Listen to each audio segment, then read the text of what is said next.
those who can't do write about, as the saying sort of goes. So my father and his father had both been lawyers, and so I had to explore it. They had never pushed it, but I had to explore it. Welcome back, all of my Courage, Confidence, Connections podcast fans. This is Janice Debo. I'm your host for this show.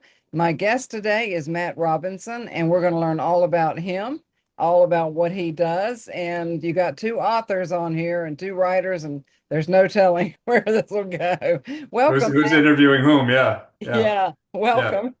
Thanks, Janice.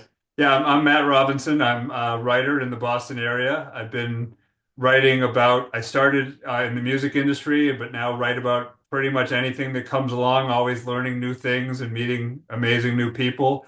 My show, The Writer's Block, I interview authors, which has been really incredible. I used to review books for the Boston Herald, so I have a lot of friends in that world. And, we do have some pretty good writers up here in New England. I don't know about, but and I teach writing, and just kind of words are my passion and my love, and my goal is to help people see that they still have value even with all the technological alternatives they might have these days. So that's my courage and confidence, I guess, is I'm like Don Quixote sometimes, that riding foolhardishly into the distance. But that's what keeps me going, and that's what got me here. And thank you again for the opportunity. Absolutely. Well, I I have a passion for writing too. We were just chatting about that. My mother was an English and Spanish major, and I grew up learning proper English, and I loved English class. Yet, and some of the things that drive me crazy, or what is going on right now, is like people don't know the English language. Yeah. And yeah, we hear shortcuts for words and all kinds of um and what is it called when you just got the letters that everybody, Abbreviations, yeah, the all these acronyms. acronyms, thank you. Yeah, yeah, Yeah, all these yeah. acronyms now, and I'm just like, what happened to proper communication? I mean, being not the British kind, of course. I couldn't, keep up with supposedly Shakespeare or whatever. I heard, yeah, somebody in my past, one of my cousins said, "Yeah, we're distant relatives of Shakespeare," and I went, "That explains the writing." Yeah, I had the same thing. My mother was an English teacher, and she would beat grammar into me. Oh, People say, "Why are you so tall?" I say, "My mother stretched me when I got my grammar incorrect." So, yep, but I mean, the interesting thing that I've seen as an English teacher, I'm teaching at the college level now, is yeah. it's usually the students who are not native speakers who actually are more respectful of the rules. It's the native speakers who think they can get away with everything. And it's upsetting sometimes. It really is, to see just what they think counts for. It just seems disrespectful to the person they're communicating with. And so again, that's really just kind of been my cause, is to just show them that writing can be beautiful and can have value. And yeah, I mean, you're not going to do a formal expression for your shopping list, but there are still times and places where following the rules is still more appropriate and more effective. Absolutely. I mean, we all take shortcuts at times. And and then we've probably gotten to be a lazy culture too because of all the autocorrect and the and AI. We don't even need to go there because I've been concerned that people will lose their genuine ability to write their own story. And you and I are both storytellers. We want to see people's story. That's the whole reason I'm even doing this is I want Right. people's stories. I want to give everybody I can a stage to tell their story.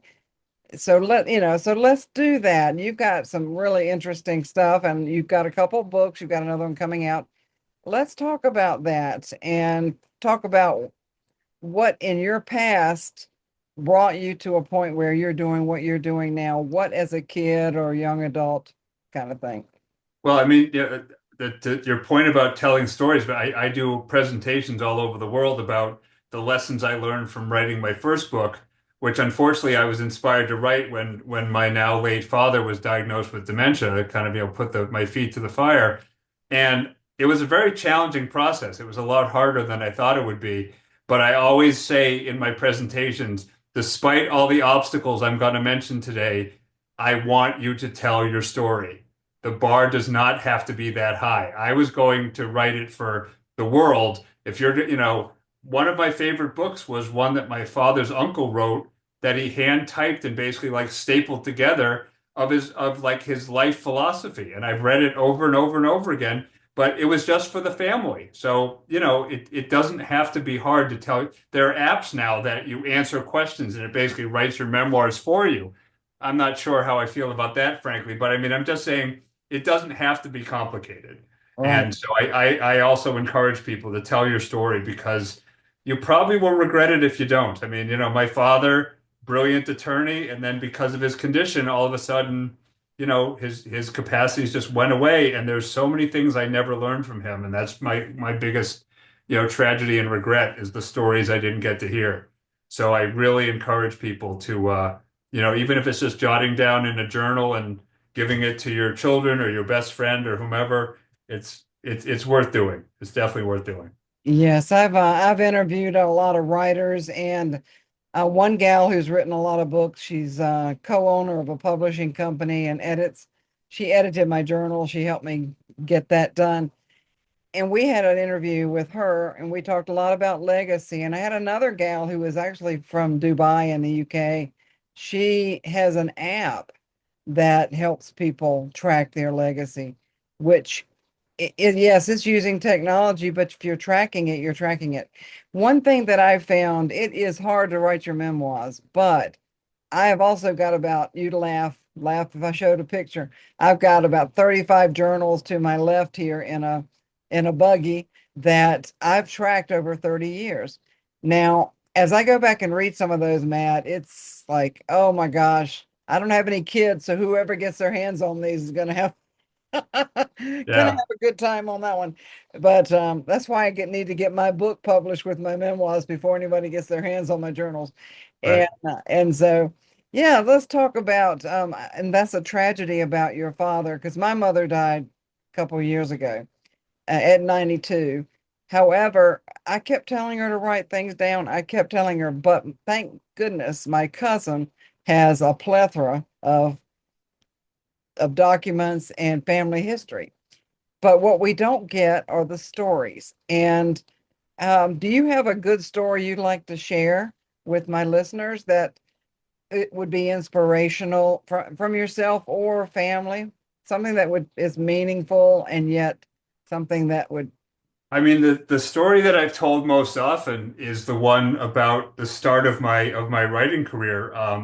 I'd been in radio in college and loved music. It was just always a passion. I wasn't a good enough performer to make it as a musician, I figured out pretty quickly. But those who can't do write about, as the saying sort of goes. So my father and his father had both been lawyers, and so I had to explore it. They had never pushed it, but I had to explore it. So I got a job as a paralegal in the biggest firm in Boston, hmm, working with, very intelligent people, interesting work.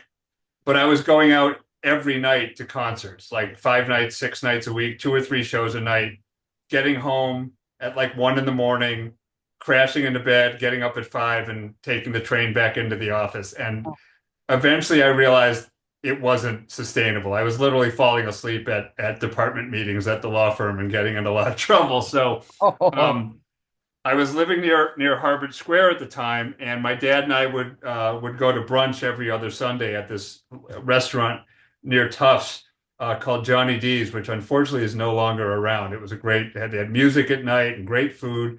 So one Sunday we were there and I'm sitting across the table and I said, Dad, you've never pushed me, but I need to really know, do you want me to go to law school? I was like, just if you say yes right now, I'll stop the writing, I'll take the LSATs and I'll go. And I already had in my mouth the okay, I'm ready to do this sentence. And he looked at me, he said, no. And I looked at him like, who are you? It was like a body snatcher. And he said, well, he said, you can't come work for me. He was in a small town, like a suburb of Boston, just by himself. He said, so you can't come work for me because I don't have enough work for both of us. And, so you'll probably end up an associate at some big firm. And he said, the people you work with, are they happy? And I said, well, they make a lot of money. He said, that's not my question. oh, I said, no, they're miserable. I mean, I'd seen them like dragging themselves out at, 2 in the morning and, complain, no one was getting promoted because there were so many lawyers at the time. It was such a glut. And I said, no, they're miserable. They're there at the office 20 hours a day. I mean, how can they enjoy anything? He said, can you make the writing work? And I said, yeah, I'll make it work. And he said, go. And 2 weeks later, I quit the law firm, opened my solo PR firm for musicians. And, I've looked back on occasion, but not much. And and in fact, when Johnny D's closed, I called the manager and I told them where on the dance floor our table was. And I have that piece of the dance floor in my office in a frame. So, Oh, that was where it started. I just, and it's not easy, the life of a freelancer, the life of a writer, but I've had incredible adventures. I've met my heroes, and I'm just always, every day is different and exciting, and I get to meet people like you, and it's been great. that's fantastic. And bless your father's heart for just not, because so many people put those expectations on their kids, Yeah, expecting them to follow in their footsteps or fulfill a dream that the parent yeah, didn't accomplish. There's a lot of that. But I didn't have that pressure either. I was on my own. I put enough pressure for myself, just trying to, because I was a real, I was not a nerd, but I was in the honor society and all that stuff. So I was very diligent to do well. And my motives were to get attention, I think, at the core. A lot of kids just don't know any better. Now, you were talking about music. I'd like to backtrack on that. I like the story you were telling before we started recording about the drum story. Would right. you venture into that? Sure. I mean, this is the story behind my new book. It's called Pete's Beat, and it's be out in October from Red Barn Publishing. And basically, it's semi-autobiographical. Like I said, I started my writing career writing about music, going to concerts every night, hanging out with the bands, getting as close as I could without, living on the bus. And I kind of got in with the improvisational jam band scene. Oh, And a lot of those bands would have the audience jump up on stage for the encore or the big finale, and everyone would just go crazy. So I figured I should get a hand drum or some sort of instrument that I could just bring with me and just have for the festivals and the things like that. yeah. So I went to Guitar Center in Boston near Fenway Park, and I just said, could someone show me around the percussion department? I expected the guy to be like, it's back there, go have fun. And they called someone from the back room and they came out and it must have been like the percussion manager or buyer. And for what I remember being hours, they took me instrument by instrument. Wow. This one's from Africa. It's used in religious rites. This one is from India. It's hand hammered and made out of bronze. And I just learned about the cultures and how basically the Western drum set, what we think of as the traditional like rock or jazz drum set, is anything but Western. It's really there's very few instruments that were actually invented here. And it's really so that's what the book is about. It's just the international hodgepodge that is the drum set. And through discovering that, the main character, Pete, who I named after my dad, but it's really, my story, kind of comes into his own because, through music and being able to perform, I really kind of opened up a new part of myself and found a new confidence. So, yeah, so that story. Pink's drummer Mark Schulman loved it. Peter Erskine, who played with Steely Dan and Joni Mitchell, loved it. I had some big names who gave it very positive reviews. I couldn't get it published, even like from music publishing companies. They just weren't getting it. And so I put it to bed. And when I was working on the book about the Ivy League, when my dad got sick, but the Ivy League book didn't hit as big as I hoped it would. Mhm. And so I went to the local access television channel in Needham, Massachusetts, where I was living at the time. And I said, I used to review books for the Herald, Boston Herald. I know tons of authors. Could I do like a talk show with authors Mm. on TV? And they said yes. And that's where the writer's block came from. And so last March, I was interviewing someone who had gone to BU where I got my teaching degrees, friend of a friend who had a publishing company. And I'm interviewing him about his books and his publishing company. And the interview went fabulously. And at the end of the show, he said, Matt, do you have any children's books? That's what we're focusing on. I said, well, I have this book, but I've kind of put it down. I mean, it's 15 years old now, and I haven't really touched it in about five. He said, send it to me. Send me the manuscript. Let me take a look just to get an idea. So I sent him the manuscript, and a few days later, he wrote back and said, I showed this to my partner. We love it, and we're publishing it. So, way leads on to way, and you can never give up. But so yeah, so it's been really gratifying, and working with them has been terrific. I actually got a teacher friend of mine is illustrating it, so it's like a family business, and I'm really excited. That is awesome story. I like the name of their publishing company. That's so cute. Yeah, I yeah, love very fun. barns. Barns are so cool, aren't they? They're really, really cool. So what a great name. Yeah. And I'm sure there's a history behind that as well. It's I always encouraged my mother to write children's books. She read them, and there's that's on my list to write a few children's books. And I didn't have kids, so I'll be researching that one.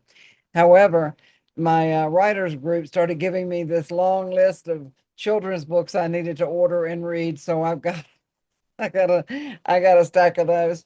It's hard. It's harder than I thought it would be. I mean, Yeah. I really thought if you had a good idea is a good idea, but one of the most profound lessons that I came away with from doing my research when I was writing the book about the Ivy League was that basically writing, at least traditional publishers, it's kind of like fashion. Like the trends are sort of predicted ahead of time, and you're either on trend or not.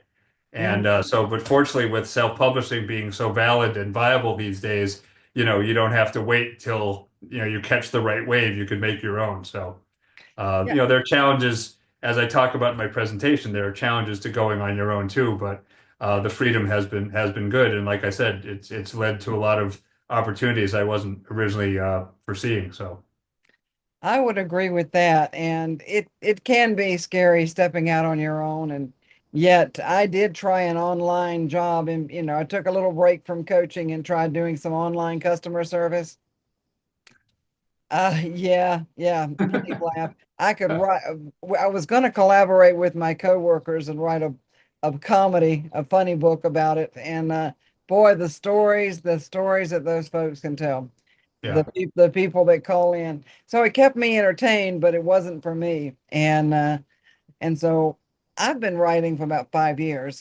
Started writing in 2020, putting a blog together with no intent. And I think that's the best way sometimes. It's just, and I actually started writing, obviously journals a long time ago and never thought it would come to anything.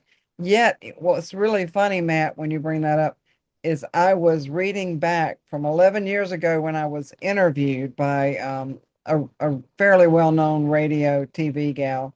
And I had another business at the time. Well, I wrote in my journal, you never know what you're going to go back and read. I wrote that I was going to be an author, a writer, and I don't know, I don't think I said podcaster because they really weren't much going on, but I said I was going to be on the radio, and I have been. Yeah. Yeah. Yeah. Yeah, I've heard a lot of my authors, they tell stories like, on my 16th birthday, I wrote in my journal that someday I'm going to be published. And, I mean, like I said, it's just a great part of your story to just have something that is forever. I mean, you may not think that your story matters or that it's that important, but I mean, these little goofy facts that I wrote about the Ivy League schools, the people who've reached out, oh, I remember that, and my dad was on the Yale crew when they went to the Olympics, and it's just this community that's built around it has, it's just so gratifying in so many ways. I mean obviously it's bittersweet writing it because of my dad, but to Yeah. be able to tell his story and keep his memory alive. So, it's had a lot of back end benefit. I can hear that. I have a good friend here in where I live that I think he's finishing up his third book. But when we were talking before he even started that, he was publishing the second one. And we were talking about not selling a lot, as you mentioned, not a lot of sales. But we came to terms with the fact that if it helps one person, it was worth it. Oh, absolutely. if Yeah. it just reaches one person. Yeah, I mean, as you know, I teach entrepreneurship too, and of course, we talk about the big names that everyone knows, Yeah. but when you think about what the percentage they really are of everyone who tries to write or tries to invent or tries to, I remember years ago, I was in a very large bookstore in Boston, which is no longer there, with an agent. And Mhm. she asked me she said, what percentage of all those books in this store do you think cover their advance? And I said 30, thinking that was, you know, I mean low. She said 8. Wow. She said at the time she said J.K. Rowling, Stephen King, and John Grisham were bankrolling the entire industry, basically. So, the fact that I covered my expenses on my book it's a win, you know? Yeah. Well, I covered mine and even though I haven't sold as many as I would like to, I like what you said about and we'll talk afterwards about this, but maybe putting a little commercial for my book in my podcast Yeah, oh, absolutely. because I did create it after that. And the name came just when I was writing. And don't you love downloads when that happens? You're not expecting anything and something just pops. Yep. Yep. It just pops and you go, "Oh, I gotta remember that, so I better write it down." Yeah. And and so in doing so, you do so much. You write, you teach writing, you're an educator. What tell our audience a little bit more about Matt and what Matt likes, not just what you do. I mean, I just really, like you said, I just love like with my students when they get something or I just see their confidence and, I just say, I just started a class at a new college this year and, day one, I say, okay, who are you as a writer? And they all put down like a word or a phrase. And then by the end of the semester, they're writing paragraphs and essays. And and a lot of them had been told, I'm not a good writer or they're not they're new to the country or new to the language or I have a student it's her English is her fourth language and she's Oh, like I'm sorry I don't speak it that well. I was like I'm a native speaker and I don't always speak it that well. It amazes me that these I was teaching graduate students a couple years ago, some of whom had only been speaking English for a matter of months. And I said to them, I was like, it's like driving a car while building it. I was like, how do you, I don't understand how, I mean, I know I speak other languages, but just English is so complicated to begin with all the exceptions and the rules and yeah. So, um, I just really like applying these skills that I've been blessed with. I know that I was privileged to have a very good education, both at home and in the school system. And just like I said, to kind of champion the written word and to help people tell their stories. And, I do writing for businesses and for nonprofits that I believe in, and just really however I can use it to be of support. That's really what I'm about.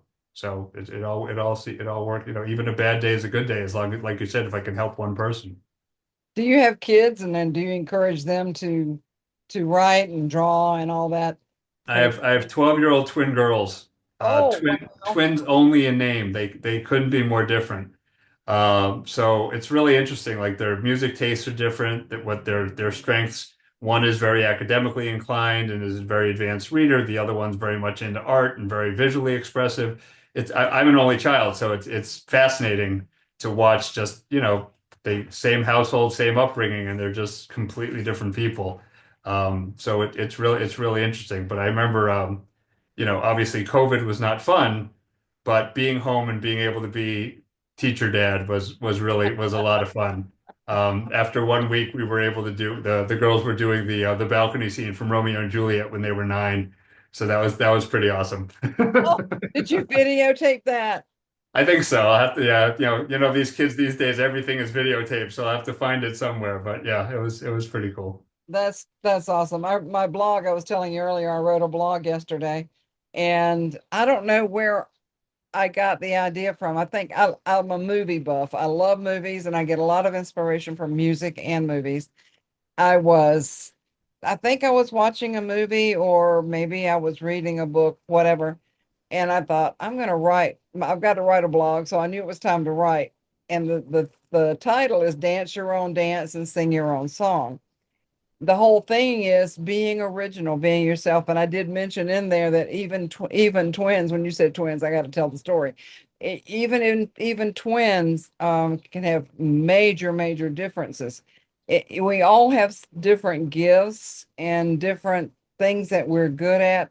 But don't you find that in this culture nowadays, and that was part of what I wrote about, that people are trying to mimic or copy somebody else? That I find originality it less um not as easy to find, I guess is the best way to put it. Well, I I, mean, like I said, with being an author, I mean, finding out, being kind of advised that if you're not on trend, they basically said, in 2031, if you can write a book about penguins and popsicles, you'll be a million seller. But if you don't have that idea, there's no point. yeah. And I mean, we saw, music. I mean, how much of music is derivative, or books? How many books about wizards and witches came out around the same time? Hmm. They were all different, but so yeah, I totally agree. I think with social media, with having access to everyone and seeing, I mean, you see the trends. It's not just what you notice in your neighborhood. It's Right. everyone has access to everything. And I think, in a lot of ways, it's overwhelming. But It is. Wasn't there a commercial or something, Matt, that was like be like Mike or something? yeah, oh yeah, yeah, yeah. Well, yeah. I mean, Yeah. that, I have students who, or actually I teach at a prison, and I talk to them. I was like, so what are you gonna do when you get out? And I was like, well, I still think I could make it as a professional basketball player. Mm, And I was like, again, do you realize what 0.00001% of everyone who plays basketball, I can hit a baseball 3 out of 10 times. I'm not getting $1 million for it because it's not coming at me at 90 miles an hour. So, that's yeah, exactly. Exactly. We have to find out what our strengths are. So, but I want people to be encouraged to write. Doesn't matter. Perfection is not the no, goal. not at all. Not, Not I at mean, all. we talk about it all the time in my writers group. And we do critique each other's work. That can be scary. Yeah, when I started writing my book, I was like, y'all be nice, be kind to me. Yeah, Uh, not the when journal. when I went to writer's school, that was one of sort of as a journalist, towards, the end of the first wave of my writing career, I started having editors who didn't see a problem with telling you they weren't interested in your idea and then doing it themselves. Oh, So I got kind of reluctant to share all the detail. They'd say, who would you interview and what's your angle? And I learned to kind of not share everything. So, pardon me. The downside was I would go to these writers' conferences and they would put you in a room with other writers, but I wouldn't share. I would make sure that I always went last, because if you have an agent and you like my idea and you get to press first, I can't prove it's mine. So it took me a long time because I wasn't getting the feedback right. that would have helped me. But then, like I said, I found this other teacher and sort of people that I could trust, who we were all sharing ideas, but they were all on such different topics that there wasn't any overlap. And, I was eventually kind of able to find my group. But, it was hard to open up like that because I'd had some bad experiences. Absolutely. I can imagine. And everybody's story is different. And that's why I like writing my memoirs, because I've had people say, you mentioned memoirs, AI version or something. I I want to write my story my way. I don't want to put it in. I don't want a ghostwriter doing it. I don't want any of those things. I want my story to be told my way. And will it be perfect? Oh, I'm sure it won't be, but it'll be my story. And that's what Right. that's a point. Tell your story. Don't be afraid to just, I tell people all the time, journal. Just, it helps to clear the head if it doesn't do anything else. Write about a good day you had or a bad day you had or whatever that might be. Have a conversation and write about it. Yeah. It's important. It makes us think, and that's in today's society, thinking has kind of gone. Whoop. Yeah. Yeah. Yeah, just type it in AI and see what comes out. Oh my Mhm. goodness. Yeah. Well, I mean, it is easy, and Yeah. finding the time is the thing. The reason most of my, I wish I could journal, but I just don't have the time. I've interviewed Sanjeev Chopra, Deepak's brother, a number of times. He's a doctor here at Harvard, and he says meditate once a day, and if you don't have time, twice. There you go. It's that important. The time that you take, the 5 minutes you take to write, makes your whole rest of your day so much more sensible and easy to get through. But it takes a lot to make that leap to see the logic in it. Yeah, it takes commitment. I know for me, there are a lot of, I do a lot of networking, as we've mentioned before, but there's a lot of networking groups talking of East Coast, West Coast, and they're at 8 o'clock my time. I protect my mornings. I meditate, I write, I enjoy sitting down with my journal. And even if I just scratch out, oh my gosh, what the heck am I going to do today? It's a matter of talking to yourself too. And but writing something, you're right. 5 minutes, just it can change your whole day. It can change your whole outlook. Yeah, yeah, It's absolutely. it's Yeah, when vital. I don't write for myself or I don't exercise in the morning, not pleasant. But there are days I just I get overwhelmed by the to-do list and I just cheat myself. And the next day I make sure to do twice as much, like kind of build it back in. Yeah, it's important and everybody's different. I was interviewing a DJ. Actually, he's interviewed me. I've interviewed him.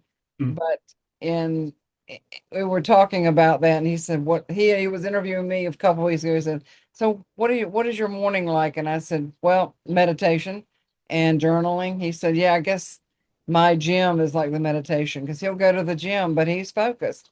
Yeah. And sometimes a walk can be your meditation. Just get your coffee and go sit on the front porch and be quiet for a while. Our society is so noisy and so busy. It- you have to wonder what we would do if the world just went dark. What would we do? And I know, I know for sure. There'd be a lot of crazy people out there, wouldn't there? I think it could be good for us, but not for all of us. So, Yeah, some of us depend on this crazy thing called the internet. ugh. Very thankful for it because I get to meet wonderful people. Now, Fair before, enough. Fair yeah, enough. so That's true. That's true. before we wrap it up, and we will have all of Matt's contact information available at the end of the broadcast. What are some final words? Take as long as you like to. What I mean, parting words? really, I'd say just words are still important. They still have value. They still have power.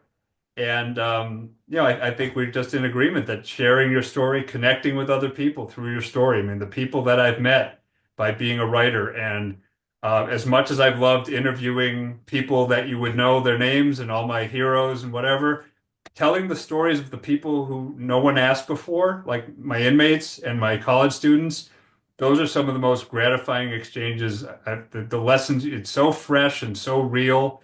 And it's those are the ones that have really affected me the most, and to a great degree. So just, be an interviewer. If you see someone, tell someone you like their shoes, ask them, when I was reviewing music, I had my little notebook. I could go talk to anybody because I could talk about, what song do you like? Why are you here? How long have you known the band? And then eventually it goes from talking about that thing to the person you're with. And I've had friends, even though I'm not writing with them anymore, we're still as close as ever. And we had other interests other than music that we've opened up to each other, and it's just been a great trip. That's fantastic. Just do what you love and be yourself is what it comes down to. But write about it. Yeah. Write about it. I think that's becoming more pervasive. I I love your story about the drums, so I think that's fantastic. Look out for Pete's Beat, hopefully coming in October. That'll be And I'm great. still pushing Lions, Tigers, and Bulldogs and all that. So a lot of things going on right now, but it's all fun. Oh, that's fantastic. Well, we're going to wrap it up, and I appreciate you being my guest, Matt. I'm sure Thank we could you. talk a lot longer, so maybe we'll have you back next year and talk about the success of Pete's. What is it called? Pete's Beat. Pete's Beats. Love Yeah. it. Yeah. All right. Well, thank you again. And Appreciate it. you're a lot of fun to talk to, a co-writer, Likewise. I mean a fellow writer, whatever. Sometimes I can't talk. I can write, but I can't talk. So That works. It's all communication. It all gets there. that's right, it all does. Well, thank you, fans, for listening in on another Courage, Confidence, and Connections podcast. And this is Janice Devo signing off with Matt Robinson as my guest. And be in touch if we can do anything for you.